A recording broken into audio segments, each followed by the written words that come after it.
Hello friends, good afternoon. एक बार फिर से आप सभी का प्रकाश सर की पाठशाला में स्वागत है। आज हम लोग जो है हरित क्रांति के बारे में पढ़ेंगे, ठीक है। तो भारत में हरित क्रांति के जनक जो है किसे माना जाता है, तो एम.एस. स्वामीनाथन जी को माना जाता है। किसे माना जाता है? एम.एस. स्वामीनाथन जी को भारत में जो है हरित क्रांति का जनक माना जाता है, ठीक है। स्वामीनाथन, ठीक है, क्लियर हो गया होगा आपको। और यदि पूछेगा विश्व में किसे माना जाता है, तो नॉर्मन प्रोफेसर नॉर्मन बोरलॉग को, ठीक है, नॉर्मन बोरलॉग को, ठीक है, नॉर्मन बोरलॉग। यदि पूछा जाएगा कि विश्व में जो है हरित क्रांति के जनक किसे माना जाता है, नॉर्मन बोरलॉग को। और भारत में पूछा जाएगा तो आपको एम.एस. स्वामीनाथन को, ठीक है, क्लियर हो गया। नॉर्मन बोरलॉग मैं यहाँ लिख दे रहा हूँ।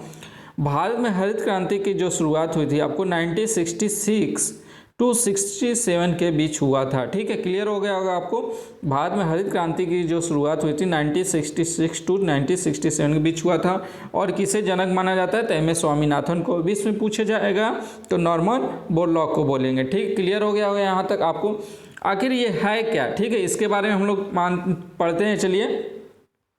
तो देखिए, हरित क्रांति की जो मुख्य उद्देश्य जो था आपको कृषि उत्पाद को बढ़ावा देना। इसका मुख्य उद्देश्य जो था आपको कृषि उत्पाद को बढ़ावा देना, ठीक है, कृषि उत्पाद में बढ़ावा देना इसका मुख्य उद्देश्य था।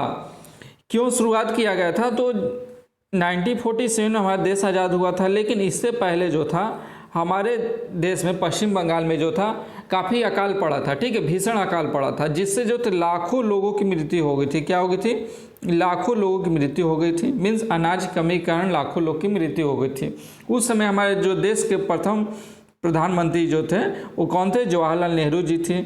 जवाहरलाल नेहरू जी, उन्होंने जो थे इसके लिए जो थे देश के पहले प्रधानमंत्री जवाहरलाल नेहरू जी थे। उन्होंने कृषि पर जोर दिया, ठीक है, उन्होंने कृषि पर क्या किया? जोर दिया। लेकिन वो जो पारंपरिक जो तरीका चला रहा था उसी तरीके से जो थे उन्होंने शुरुआत की इसकी, ठीक है, जिससे कारण जो है काफ़ी विकास नहीं हो पाया, ठीक है।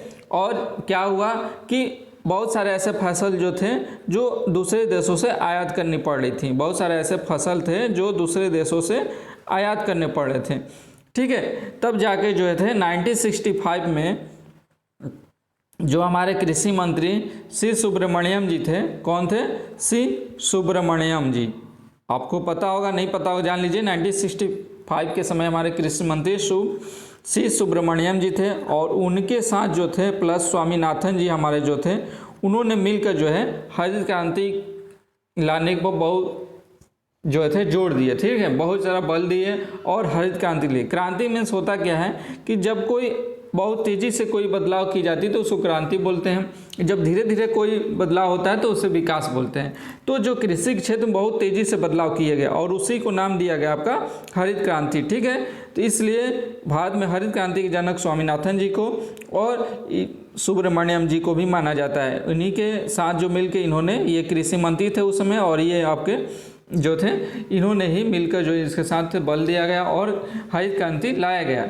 इसका मुख्य उद्देश्य यही था कि कृषि क्षेत्र में बढ़ावा देना, ठीक है, क्लियर हो गया होगा। इससे क्या हुआ, इसके बाद जो है देश में कृषि क्षेत्र में महत्वपूर्ण प्रगति, बहुत सारे प्रगति हुआ, ठीक है, कृषि क्षेत्र में बहुत सारा प्रगति हुआ। क्या क्या हुआ, तो जैसे जैसे पहले पारंपरिक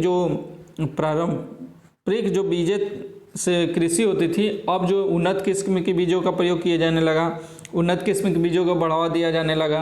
हरित क्रांति के बाद कृषि में नवीन मशीनें जैसे ट्रैक्टर, हार्वेस्टर, ट्यूबवेल, पंप, इन सब का प्रयोग किए जाने लगा सिंचाई के लिए।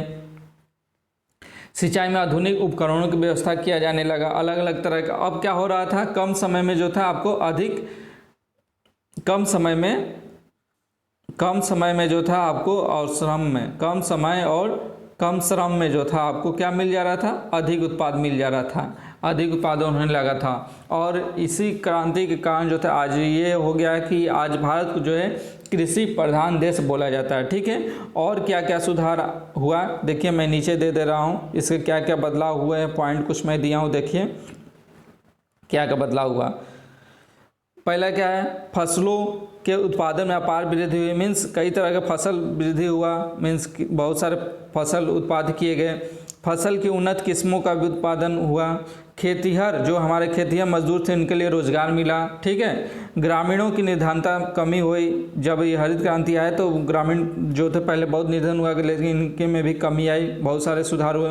व्यवसाय को भी बढ़ावा मिला, बहुत सारे व्यवसाय इन लोगों को मिला, कामकाज मिला, जिससे कारण जो है आज हमारा ये स्थिति है देश का कि आपको ये देश को जो है कृषि प्रधान देश बोला जाता है। और ये जो है अब पूरे जो देश में 15 नंबर पर हमारा देश जो है कृषि प्रधान देशों में आता है, सबसे बड़े कृषि उत्पाद देशों में गिना जाता है 15वें नंबर पर। ठीक है, यदि वीडियो आपको दोस्तों अच्छा लगा होगा तो कमेंट बताइए कैसा लगा, लाइक और सब्सक्राइब कर दीजिएगा चैनल को। ओके, थैंक्स, जय हिंद।